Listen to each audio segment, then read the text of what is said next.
I read every word slowly and still couldn't process it. Human trafficking for elite clients. My wife's signature. And my 3 biological daughters listed as merchandise.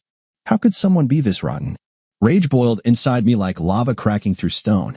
My temples pounded, fists clenched tight, and my breathing turned ragged. My head refused to believe what I had just seen. But my mind had already accepted the truth. Rachel had sold our daughters. She didn't just cheat on me. She signed a contract to deliver them into the hands of monsters. Men who saw human life as nothing more than a commodity. I knew I had to act fast. Every second mattered now. If that deal went through. If I came home and they were gone. No, I couldn't let that happen. I shoved back my chair, crumpling the papers in my trembling hand. My eyes were ice. My thoughts sharp, clear, focused. Were they still home? Were they still here? Could I still save them? Time was running out. Up until now, my life had felt almost perfect. I'm Lucas Sawyer, former CIA operative.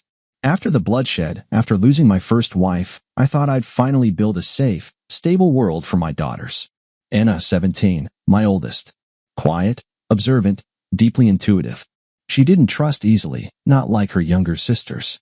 She always stayed one step back, watching, calculating. She reminded me a lot of myself. Then the twins, Sophie and Grace. 14. Lively.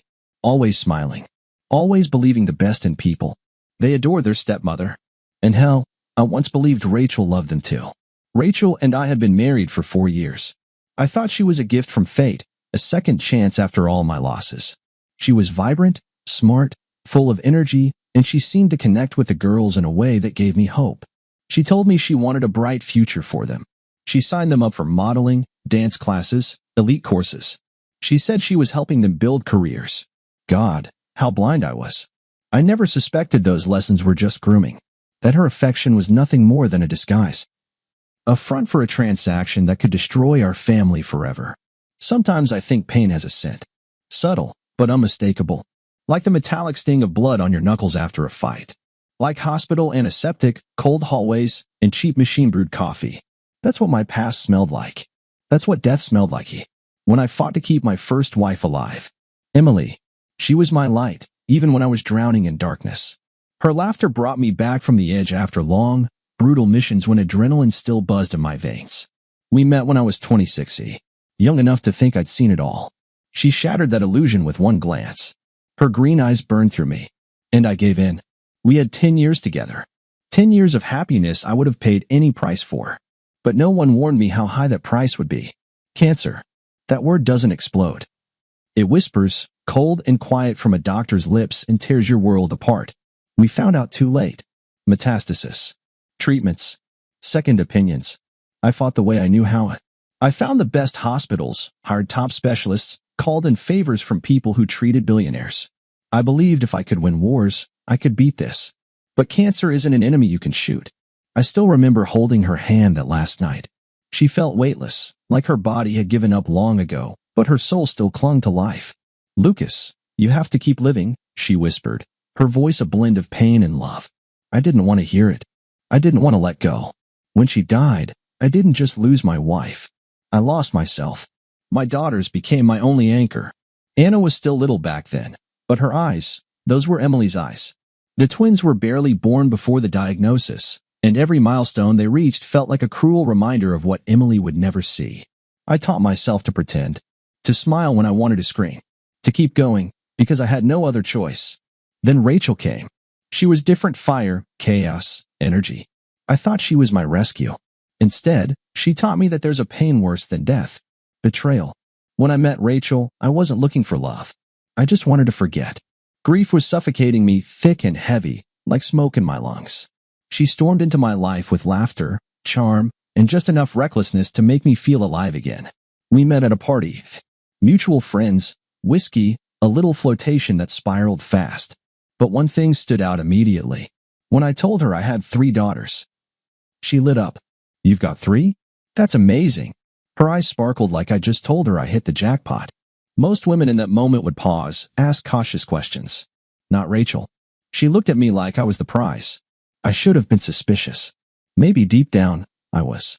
But I was too tired, too buried in pain to question why her reaction felt off. We started dating. She was like the wind, light, free, with a laugh so contagious it could shatter silence. The girls took to her quickly. Sophie and Grace loved when she taught them dance moves, twirling in front of the mirror in the dresses Rachel bought for them on special sales. Anna kept her guard up, of course. But even she began to smile more often over time. Rachel knew how to win people over. She planned weekend picnics in the park, signed the girls up for modeling and dance classes where they felt beautiful and confident. She called them my little stars and always talked about the incredible potential she saw in them. "Do you realize how special they are?" she'd say, looking at me with those warm brown eyes. "They're meant to shine. You can't keep that kind of light in the shadows." Back then, I thought it was care. Pride, even. Now I know the truth. She wasn't looking at them as children. She saw them as assets. Investments in her future. For years I lived in that illusion, believing I'd found my second chance. I looked at her and saw salvation, never realizing that behind her smile was a predator baring its teeth. I thought I understood people. I was wrong. For years I believed I had finally rebuilt what I lost with Emily. A family, warmth, stability. But the truth doesn't stay buried forever. It leaks through, like rust eating away at metal beneath a fresh coat of paint. It started with little things. Late night calls. Rachel said it was work, new opportunities for the girls. Auditions. Photo shoots. Exclusive offers. I wanted to believe her. But deep inside, something itched, like standing in a room with a draft but no open window. Then came the trips. Always last minute. "It's a business dinner, Lucas. You get it. It's for the girls." I nodded. Because I trusted her. Because I needed to believe. Anna was the first to speak up. "Dad, don't you think it's weird how Mom never says where she's been?" I waved it off. "Rachel works a lot. She's doing this for you." Anna pressed her lips into a thin line and said nothing. But her eyes. There was something in them I didn't want to see. Time passed. Rachel grew more controlling. She picked out the girls' clothes. Chose their friends. Dictated what activities they could join. "It's for their own good, Lucas. You don't understand how important discipline is in the modeling industry." Again, I nodded. Because I wanted to believe. But the cracks kept spreading. That day, I decided to surprise her. I just wanted to swing by her office, pick her up early, have dinner together. Something in me whispered that we needed more time, just the two of us. I showed up without calling, smiling to myself, picturing her reaction. But Rachel wasn't there. Her assistant shrugged. "She left a couple of hours ago. Said she had a meeting." "A meeting?" "She told me she'd be at the office all day." I didn't want to jump to conclusions. But the doubt had already crept in. I stepped into her office. The door wasn't locked. Papers stacked neatly. Laptop in place. Everything looked normal. Until I saw the folder. Thick. Stamped with the logo of some agency firm. A red label on the cover read, "Private." I hadn't intended to snoop. But something deep inside me shifted. And I opened it. Contracts. Documents. Client lists. Terms of transaction. Human trafficking for elite clients. Rachel's signature. And the names of my daughters. Listed like inventory. The world stopped. My chest collapsed inward, like someone had punched straight through it.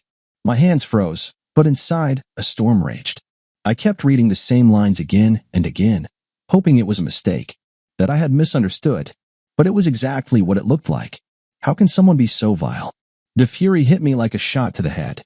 I stumbled out of the office, barely feeling the ground beneath me. Got in my car, popped the glove compartment.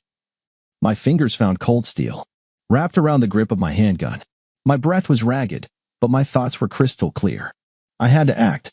I jumped into the driver's seat, started the engine, and slammed the pedal down. Time was slipping away. And I had too little left to make this right. The engine roared, echoing the rage burning inside me. I tore through the streets, blind to red lights and other cars. The road blurred into a single gray ribbon. Only one thought seared through my mind. My daughters. I dialed Anna's number. "Come on, pick up," I muttered through clenched teeth. Ringing. Once. Twice.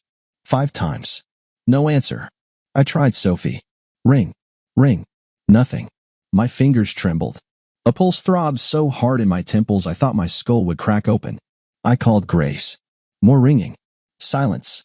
I screamed loud and raw until my voice broke into a hoarse rasp. My breathing turned jagged, like the air itself was too thick to get to my lungs.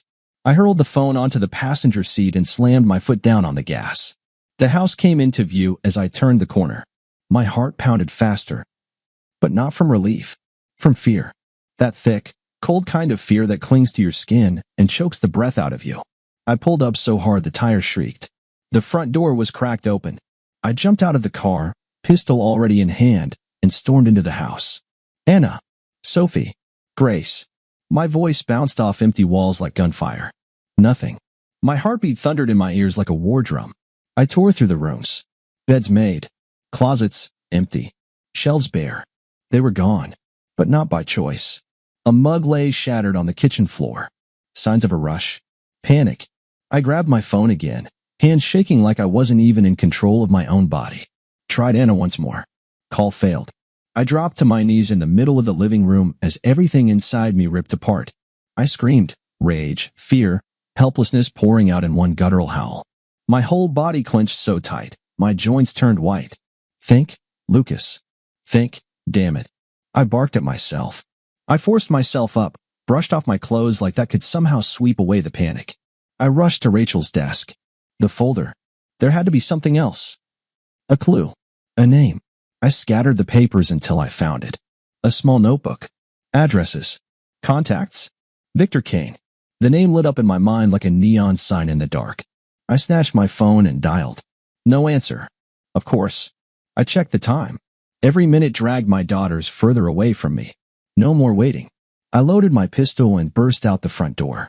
The tires screamed as the car peeled off, black streaks burning into the asphalt. I was going to find them, even if I had to walk through hell to do it. My brakes screeched outside the building where Rachel worked.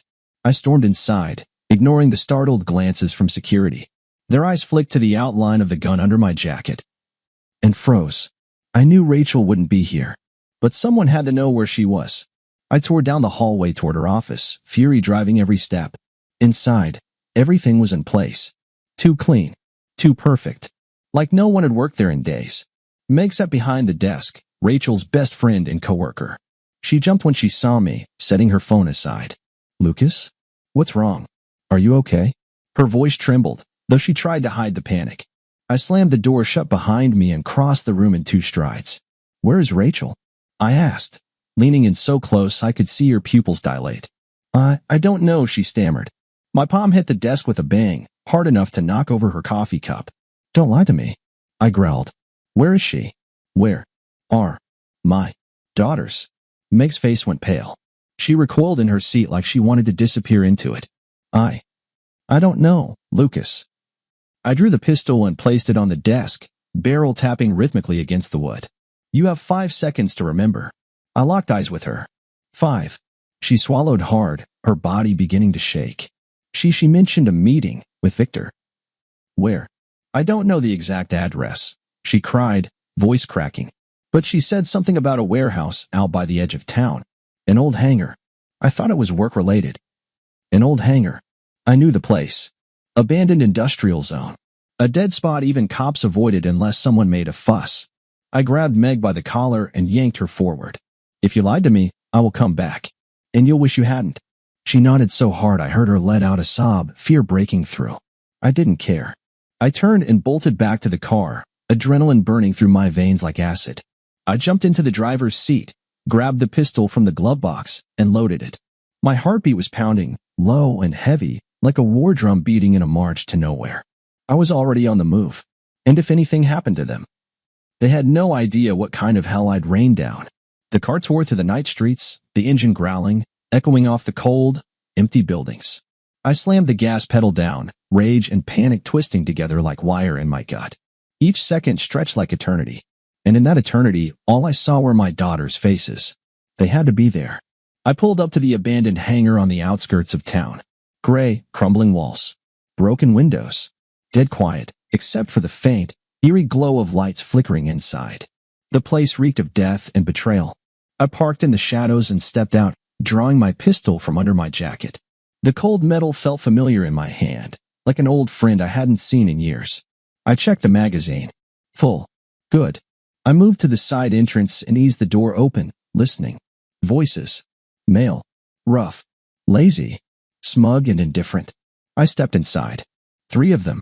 standing around a metal table, smoking, talking, laughing like this was just another night. But the girls weren't there. Something inside me snapped. I burst into the hangar like a detonation. 2 shots into the air. The gunfire cracked through the walls like thunder. The men froze for half a second. Then chaos erupted. Where are my daughters? My voice was a gunshot, deep, furious, unstoppable. One of them, younger, tattoo on his neck, went for his weapon now. Too late. I fired first. The bullet ripped into his thigh. He dropped, screaming. Another one managed to draw and shoot, missed. I stepped aside, fired back. My shot slammed into his shoulder and sent him flying into the wall. The third one, bigger, bald, growled and charged. Mistake. I dodged to the side. He missed and crashed into a metal shelf. I spun and cracked the butt of my gun into the side of his head. He staggered, but didn't fall. He grabbed my jacket, trying to slam me to the ground. The fight was brutal. Dirty. He was strong, but I was faster. I drove my elbow into his throat. He coughed, grip loosening. I twisted, slammed my fist into his jaw. Crunch. His head jerked, but he stayed on his feet. He lunged again. This time I let him come. Then I ducked, grabbed his collar, and hurled him onto the metal table. He crashed with a wheeze of pain. I raised my gun and pressed the barrel to his temple. Where are my daughters? My voice was cold, ice over a roaring inferno. Calm. Precise. Deadly. He gasped, blood running down his face. I don't know, he rasped. I slammed the grip of the pistol into his cheek. Hard. Where are they? He groaned. No answer. I grabbed a fistful of his hair and yanked his head up. Forced him to look me in the eyes. You think I won't do it? I hissed. You think I've got anything left to lose? His breath hitched. I started, searching for escape that didn't exist. Victor Kane. He finally choked out. He took them to a mansion outside the city, by the old docks. Like a knife to the chest. Those words cut straight through me. I released him.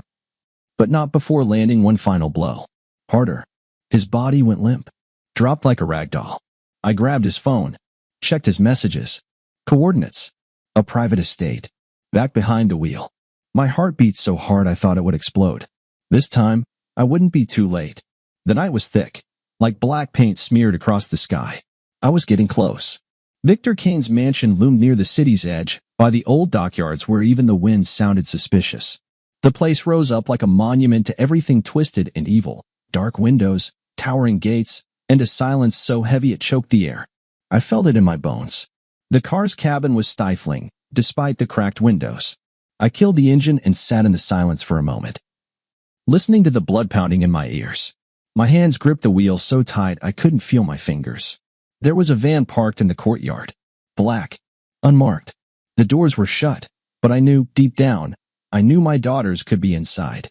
The thought seized my throat, sent my heart slamming against my ribs. I couldn't take chances.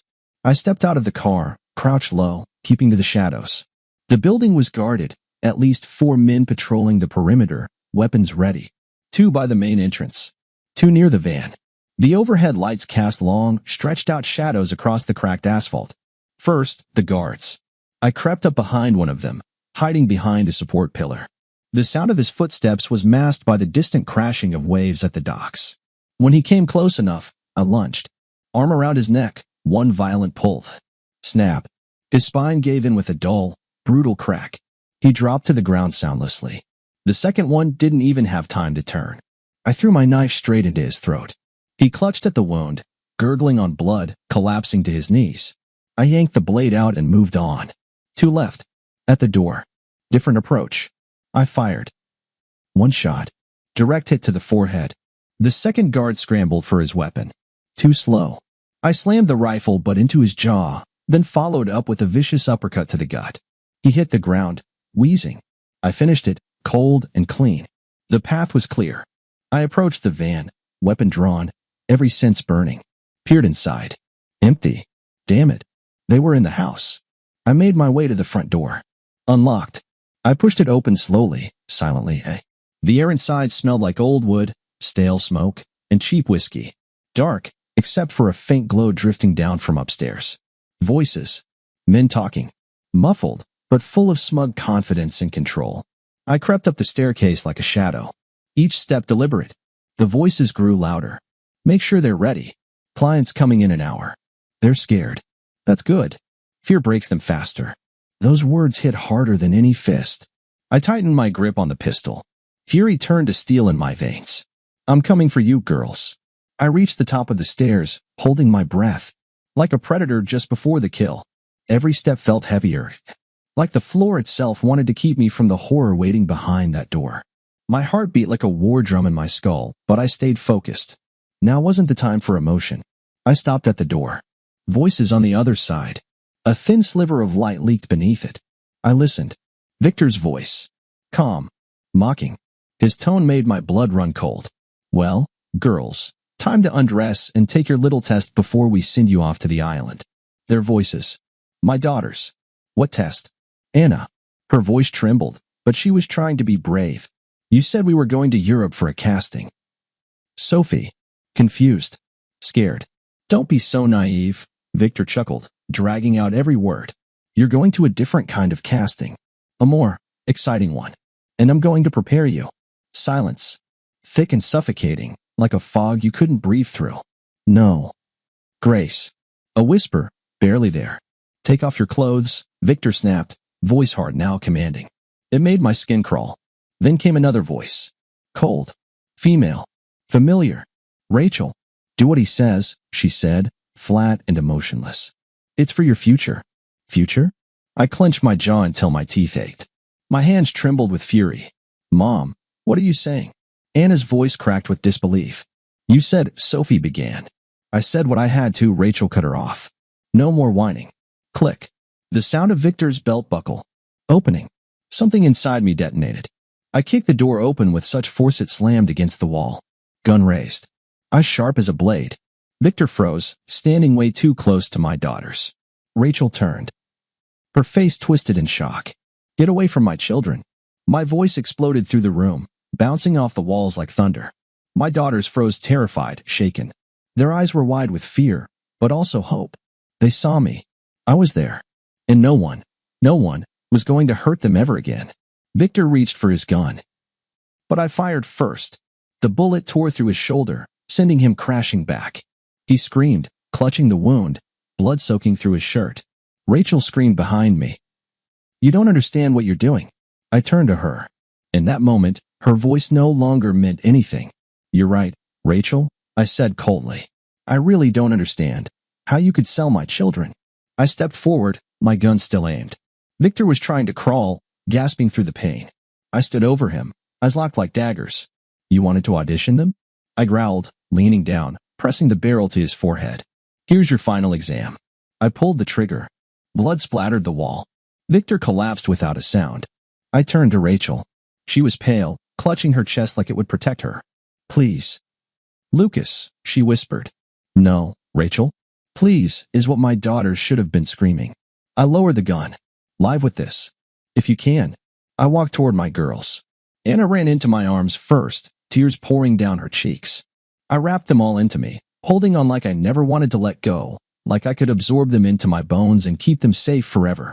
I found them, and no one was going to take them away again. Their bodies trembled in my arms. Their tears burned against my skin. But I was there. I'd saved them. I thought it was over. It wasn't. The door exploded open. 5 men stormed in, like the walls had spat them out. Huge.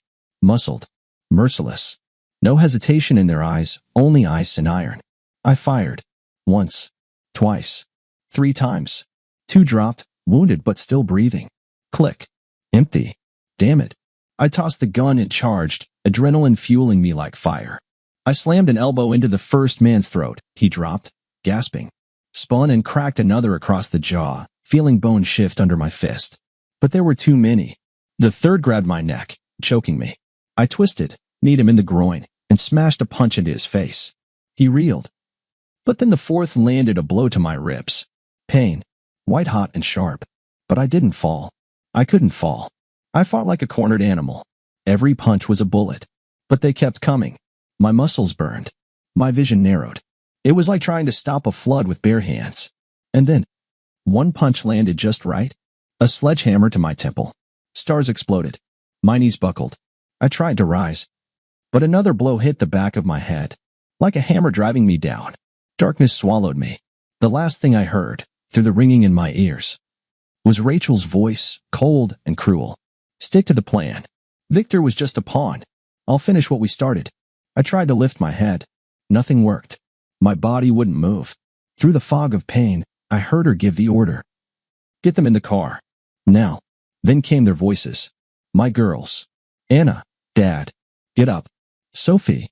Don't touch us. Grace. Daddy. Please help. I tried. I really tried. I fought to move even an inch. But my body was concrete. The last thing I saw before the world faded completely were their faces. My daughters. Terror in their eyes. Screaming, crying. As they were dragged away.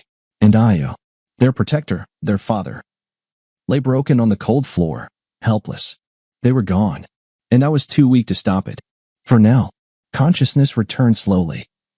Like I was swimming up from the bottom of a dark, endless lake. Each second felt like gasping for air after being submerged too long. Pain came first, throbbing in my head, ringing in my ears. But worse than that was the emptiness. I knew they were gone. They'd taken them. Muffled voices filtered through the haze. He's useless. Just finish him and dump the body in the woods. I'll handle it myself. The second voice was cold, muffled behind a mask. I tried to move. My hands were tied behind my back. My body crumpled on a dirty warehouse floor. The metallic taste of blood filled my mouth. Everything hurt. Was this it? Was it really over? The masked man leaned over, grabbed me by the collar like a trash bag, and dragged me outside. He threw me into the bed of an old pickup. The door slammed shut behind me. The engine started. The road was rough, every bump digging knives into my ribs. I braced myself. If this was it, I'd go out fighting. The ride felt like forever. Then, we stopped. I tensed, ready to lunge. But then, he pulled off the mask. I froze. Rick, my best friend, my brother in arms, the man I'd served with through hell and back. He was the one I'd managed to text before heading to Victor's house. A last-minute warning. Lucas, Jesus, are you all right? His voice cracked with relief. He rushed to cut the ropes off my wrists. Emotion hit me like a flood. Was this real? Was I dreaming? I grabbed his shoulder, tears stinging my eyes. Rick. You. My voice broke. I'm here, brother. I got you. I barely managed to sit up, gasping from pain, from relief. A rare, crooked smile crept across my face. Damn, am I glad to see you. Rick gave me a tight, military-style hug. Brief. Strong. You really thought I'd leave you to rot in this mess? I nodded, forcing myself to focus. They took the girls. And Rachel, she. I know, Lucas. I know everything. His voice was calm, controlled, but burning underneath. We're getting them back. And just like that, I felt alive again. I wasn't alone. And that was the beginning of their end. We sat in a dimly lit garage, the air thick with oil and rust. Rick poured me some water, then handed me a flask of whiskey. It burned going down. But it brought me back. We're taking them back, I said, my voice hoarse. But there was no fear in it now. No pain. Only resolve. Rick nodded, pulled out a tablet, and started tapping. I've been digging. Those bastards aren't freelancers. Victor was just a pawn. There's a whole damn network behind this. I leaned closer, trying to make out the details. Where are they holding them? Rick pointed at the screen. Private Island, Lucas. Isla del Sol. I went still. That name. Isla del Sol. A place whispered about among the elite, where secret parties were thrown for special clients. Accessible only by air or sea. Guarded like a military base. You serious? I asked, barely able to believe it. You've got info on that place? Rick smirked, reached behind him, and dropped a folder on the table. I've got something even better. He pulled out photos, maps, and diagrams. One shot showed a lavish villa overlooking the ocean. That's my little villa, Rick said with a grin, catching my reaction. You're kidding, I stared. How the hell do you have friends that rich? And why didn't you ever tell me? He shrugged. You never asked. Then the smile vanished. It was a gift from a man whose life I once saved. And now it's going to get us close. I nodded. Details didn't matter. What mattered was we had a foothold. But we can't do this alone, Rick said, pulling out his phone. I know two guys. Old unit. The kind who don't ask questions when it's personal. Rick dialed the number. Jake, it's Rick. We've got something. Serious. We're heading south. I need you. You in. A pause. Then a short, cold answer. I'm in. Next call. Mark, it's personal. You coming? If you're calling, that means I don't have a choice. Where and when? And just like that, I felt the fire reignite inside me. The same fire that nearly died when I blacked out on that cold floor. We weren't just two men going into battle anymore. We were a team. Gear up, I said, standing. We're going after them. And they wouldn't see us coming. The next day, we met at a private airstrip. Rick, me, and the two men who'd been his brothers long before any of us knew what peace was supposed to feel like. Jake Harper, former Special Forces sniper. Tall, lean, with eyes like frozen steel. A man of few words, but when he spoke, every syllable cut like a knife. His experience in recon and long-range kill zones made him invaluable. Mark Douglas, demolition and close combat expert. Broad-shouldered, gravel voice, and a permanent smirk like he knew something you didn't. He could turn anything, literally anything, into a weapon. Toothpicks, phones, lighters. You name it, he could make it deadly. We loaded into a rugged helicopter Rick had borrowed from one of his shady contacts.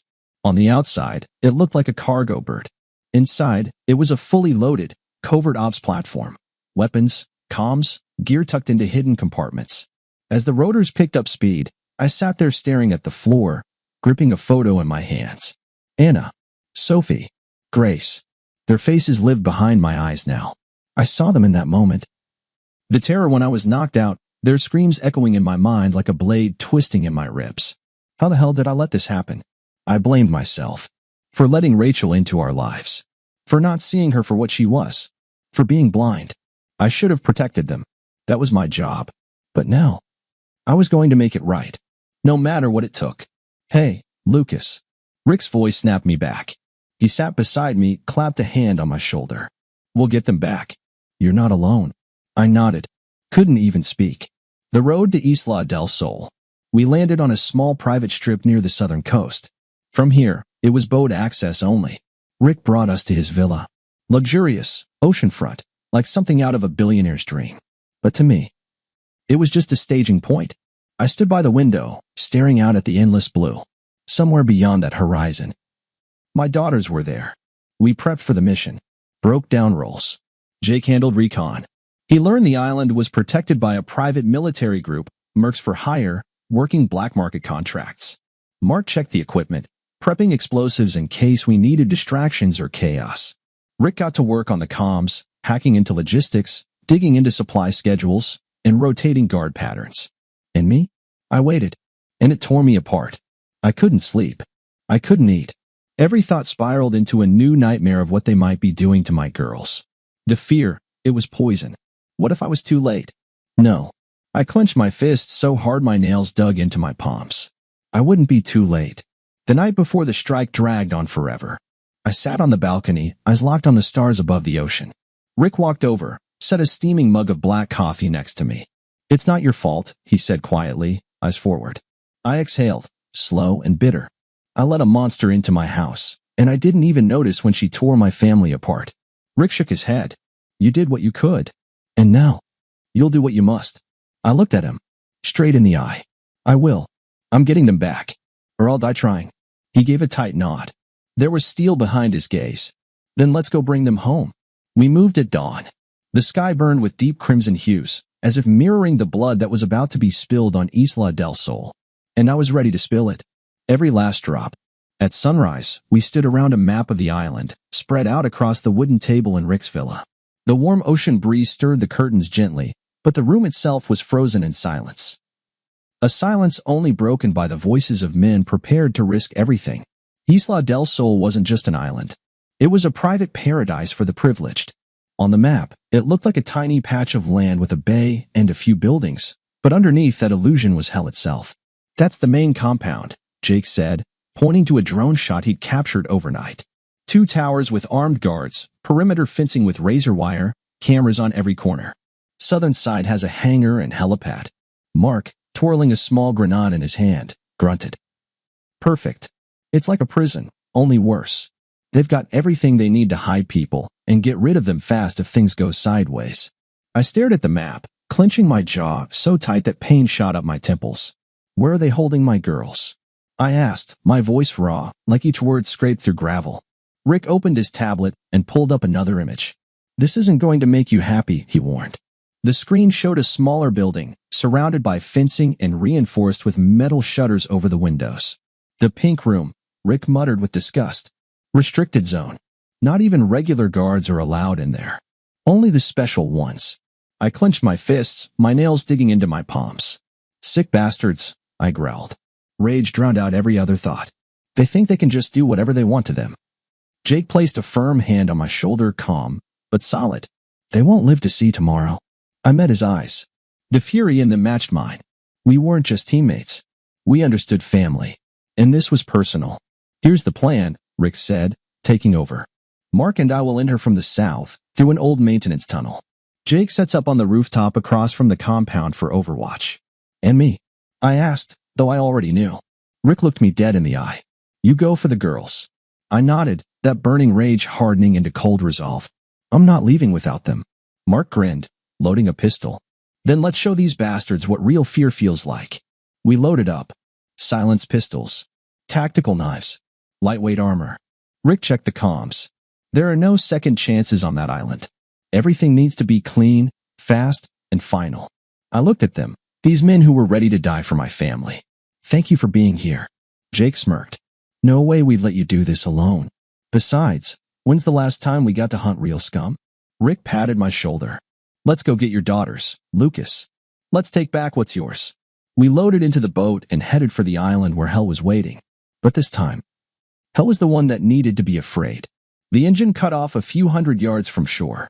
We drifted in silence, like shadows, cutting through the black surface of the ocean. A sea reflecting our fury. Isla del Sol rose before us, carved from stone like a demon sanctuary. On the surface, luxury villas and manicured paths. Beneath it, darkness, hidden behind thick walls and guarded gates. We landed in a small cove where jagged cliffs formed a natural barrier. Jake moved into position with his silenced rifle, scanning the grounds with the precision of a ghost. "All clear," he whispered through the comms. Rick, Mark, and I moved toward the old utility tunnel. A relic from before this island turned into a twisted playground for monsters. All these villas were built using the same schematics, Rick explained, pointing to a concealed hatch hidden in the underbrush. Each one connects to underground service lines. "That's our way in." Mark popped the hatch open with a special tool. The first breath from the tunnel was damp, rotting thick with rust and mildew. I didn't care. They were in there. And nothing on this cursed island would stop me from getting them out. We descended into a dark, narrow corridor, illuminated only by our flashlights with red filters. The silence was suffocating, broken only by the distant hum of generators. Rick's plan was simple. We moved through the tunnels toward the pink room. Jake covers us from above, tracking the guards' movements. Mark sets up distraction points with explosives in case we need a quick exit. As we walked down the corridor, I felt rage and fear swirl inside me. Every step brought me closer to them. Every breath reminded me why I was here. We reached the first technical exit. Rick slowly opened the hatch and peeked outside. 2 guards at the building entrance. "I'll take the left one, you take the right," I whispered. Mark nodded, drawing his knife. We burst out simultaneously. One precise strike under the ribs. The first guard dropped silently. Rick slit the second guard's throat before he even realized what happened. Clean. We pressed forward, following the building schematics Rick dug up from old archives. Each villa had a similar layout, tunnels connecting to main rooms used for maintenance. The next section was trickier. A narrow corridor leading to a staircase. According to Jake, a patrol was approaching. 3 guards on approach. "They'll be with you in 30 seconds, Jake reported over the radio. We took our positions. I stood against the wall, ready to strike. My heart thumped low and steady, but my hand did not tremble. When the guards came close, we struck like lightning. Mark threw a knife straight into the throat of the first. Rick fired a silenced shot into the chest of the second. The third tried to raise the alarm, but I grabbed him by the collar and snapped his neck sharply. Silence returned. "Good work," Jake said. "The area is clear." We reached the door leading to the pink room. I pressed my ear against the cold metal. Voices. Male voices. Laughter. And crying. My chest tightened like a fist. "The time has come," I whispered, gripping my weapon. "I'm coming for you, girls. And nothing will stop me." We stood at the door. My fingers gripped the knife handle so hard my skin went white. My heart beat slow and heavy, the rhythm I knew from days when death was just part of the job. But now this was no mission. This was revenge. Rick nodded. Mark checked the silencer on his pistol. But I put my weapon away. Bullets would be too kind for them. I opened the door.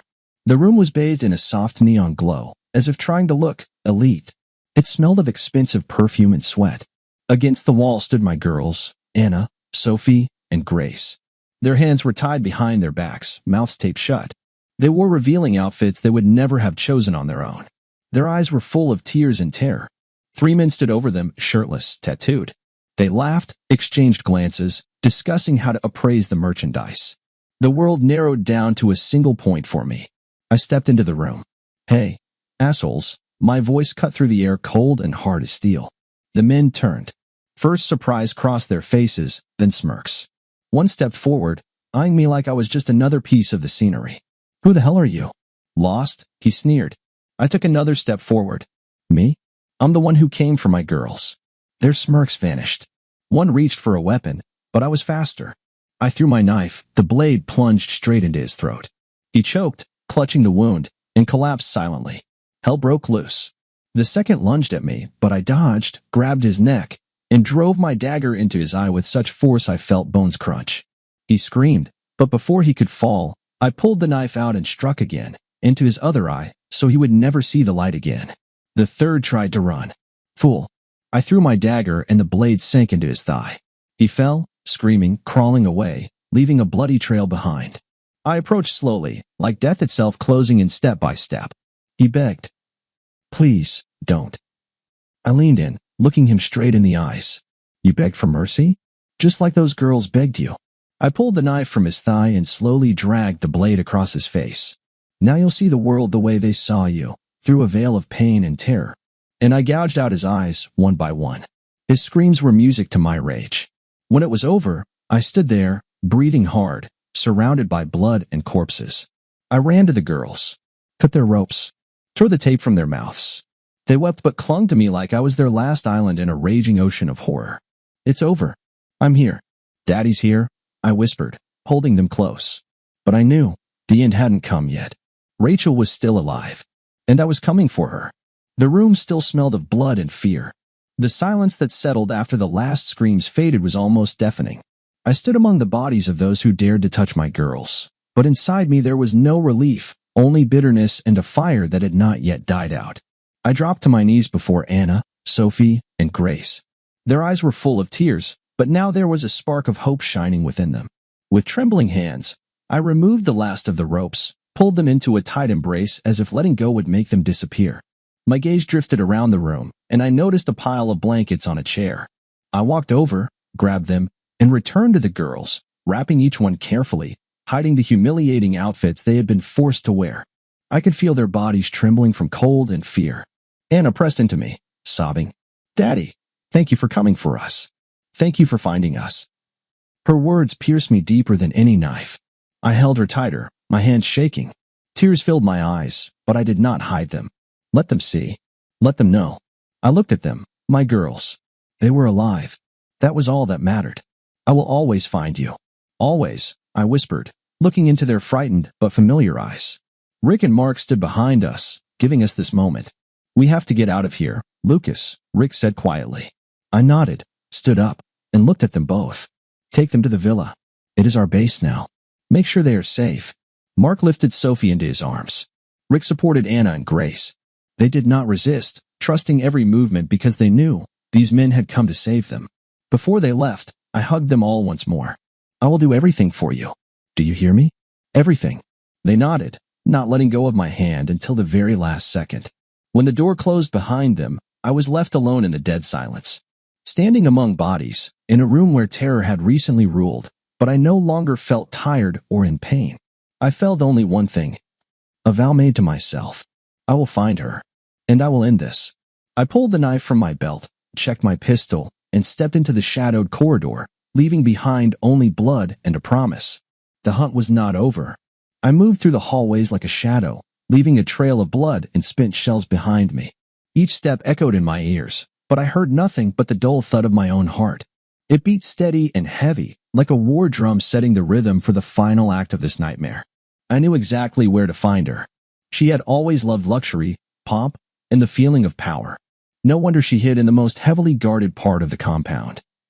A lavish bedroom with panoramic windows overlooking the ocean, a peacefulness she did not deserve. I pushed the door open, and there she was. Rachel. She lay on a massive bed with two men, their skin gleaming with sweat. Wine stood on the bedside table, sheets rumpled, the air thick with the scent of lust and betrayal. She laughed, turning around, thinking it was one of the guards.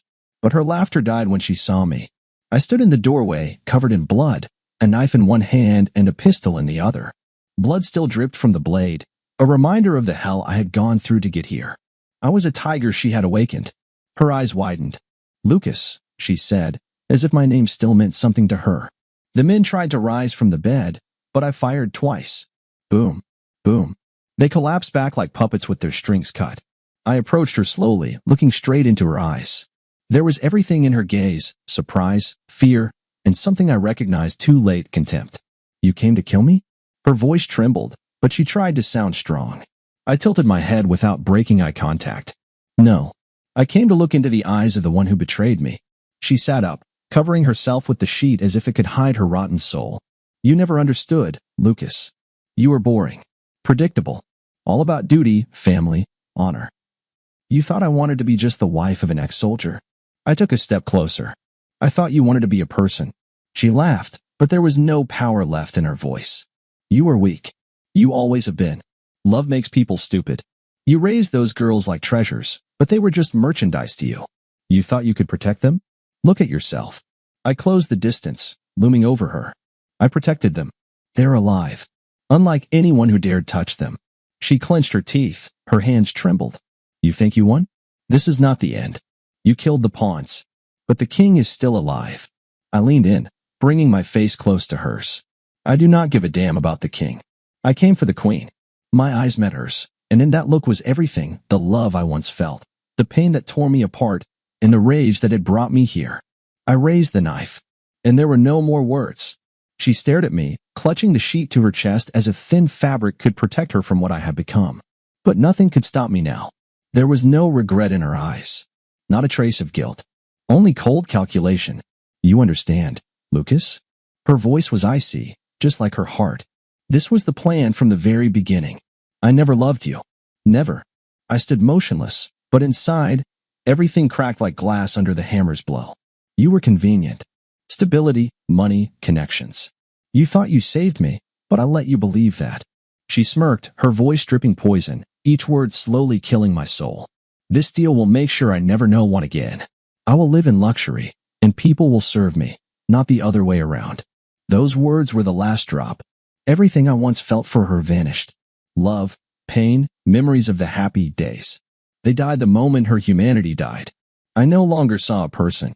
I saw a snake that had slithered into my life for years, slowly poisoning it. I stepped forward, and for the first time she stepped back. Her eyes widened when she realized I had already made my decision. "You were wrong about one thing, Rachel." My voice was quiet, but each word sliced through the air. "I was never weak. I just believed there was something human in you." I raised the knife. She screamed, but it was not a scream of fear, it was a scream of anger. Even in those final seconds, she did not beg for mercy. She thought she still controlled the situation, but now the control was mine. I delivered the first strike precise, without hesitation. Her scream broke into a muffled sob. The second strike, deeper. She fought, but her strength faded with every moment. I looked into her eyes as life slowly slipped away. This was not murder. This was liberation. When it was over, I stood there, breathing hard, staring at her lifeless body. There was no satisfaction, no joy in my chest, only emptiness. I had killed the snake that poisoned my life. I wiped the knife on her sheet, turned, and walked out of the room without looking back. Now I was free. I walked the halls, leaving behind not only bodies but the part of myself that once believed in love, trust, and family. The pain dulled but did not disappear. It became my fuel, my compass. When I stepped outside, dawn was already painting the sky in crimson hues, as if the world itself knew blood had been spilled on this island. And it was well-deserved. Rick, Jake, and Mark waited for us at the villa. They stood alert when they saw me, soaked in blood, but when I nodded silently, they understood it was over. I went inside. My girls were there. They sat on the couch wrapped in warm blankets. Anna lifted her head first, her eyes red from tears but full of life. Sophie and Grace ran to me as soon as they saw I had returned. I dropped to my knees, hugging them all at once, holding them as tightly as if letting go would make them disappear. We are leaving this place. Right now. My voice was hoarse but steady. We got into the boat, moving away from the island as if running from hell itself. I looked at the shoreline slowly disappearing beyond the horizon. Damn bastards who run this business. I thought of their faces, their words, their laughter when they thought they were stronger than everyone. I looked at my girls, holding their hands, feeling the trembling finally fade. As long as places like this exist, we, as humans, become worse than animals. Rick, sitting beside me, nodded. You did everything you could. You saved them. I clenched my fists. No. I answered quietly but with such force that those words sounded like a vow. I made a promise to myself. I will destroy this business. I will kill every bastard who trades children. Everyone involved will feel what I felt. A spark lit in Anna's eyes. She understood. They all understood. This island was only the beginning. We left it behind, carrying the horrors with us, but never forgetting. And I knew. My war had only just begun. We left the island, but hell stayed with us. It settled into my memories, into the dark corners of my mind where nightmares come alive. But I knew one thing. Now I had a purpose. When I returned home, I did not give myself a moment to rest. I knew the fight was only beginning. I was no longer just a father. I had become a soldier in a war no one wanted to admit existed. The first thing I did was go back to Rachel's office. There, among her carefully hidden files, I found what the world needed to see. Documents, contracts, correspondence, everything that linked her to the network of human traffickers. Names, dates, financial flows. Proof. I used my old contacts. People I had served with, former operatives, investigative journalists who still cared about the truth. This is not just a case, I told Rick as we sat at the table surrounded by piles of documents. This is a war. He nodded. And we have the weapons. We reached out to independent journalists, those who could not be bought. I leaked the data online, to news portals, into the hands of reporters hungry for a scoop. But this was no longer just a scoop. This was a cry for justice. The news exploded. International scandal. Human trafficking ring exposed under cover of elite modeling agencies. Private island for the elite, a hub of exploitation and violence. Children as merchandise, shocking details in the Sawyer case. Every screen, every newspaper said the same thing. The world could no longer look away. Videos of exposés, documents, photographs, everything became public. People were shocked. The internet burned with rage, and they could no longer ignore it. 1 week after the leak, special forces stormed Rachel's office. FSB, Interpol, intelligence agents, all those who had once looked the other way. They arrested those who thought themselves untouchable.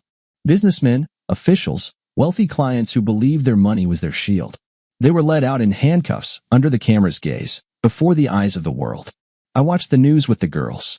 They sat close, wrapped in blankets, just like the day I saved them. On the screen, the faces of those who tried to steal their childhood. Now they cried. Now they begged for mercy. Anna squeezed my hand. Dad, you did it. I looked at her. No, this is only the beginning. I was a victim. My daughters were victims. But I would never let this happen again. I swore that as long as I breathe, no child would ever become someone's merchandise. And the world hurt us. Months passed. The world changed, but not as much as we did. Every scar, every shadow of the past still lived inside us, but now it no longer controlled us. We had won. That evening, we sat by a fire on the shore. A warm breeze gently blew through the girls' hair, and the sky was filled with stars, as if the heavens themselves celebrated with us. Anna, Sophie, and Grace laughed, spinning around the fire. They danced like they used to before it all.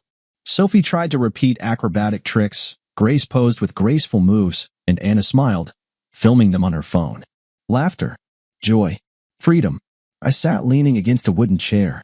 Beside me, my brothers, Rick, Jake, and Mark. Their faces were lit by the orange glow of the flames. They laughed, teasing each other, recalling moments when fear ruled us. But now those memories were just part of the journey we had shared. I looked at them. True friends. Men who had walked through hell with me and never turned away. Their eyes spoke louder than words. Support, respect, and that unspoken bond only those who have stared death in the face understand. I nodded at Rick. He smiled back. We pulled them out of the darkness, brother, he said quietly. Yes, I replied, feeling something warm fill my chest. But we pulled ourselves out too. The girls ran to me. Sophie jumped into my lap. Grace wrapped her arms around my neck, and Anna sat beside me, resting her head on my shoulder. Dad, look. Sophie laughed. We can dance again. Yes, baby. You can do anything, I whispered, holding them tighter. I looked at their faces, glowing in the firelight. So beautiful, so strong, so alive. And in that moment, I understood. I am the happiest man on earth. Not because I won, not because I took revenge, but because my girls are free, and I am home. Dear listeners, please share your thoughts in the comments section below, and do not forget to like, share, and subscribe.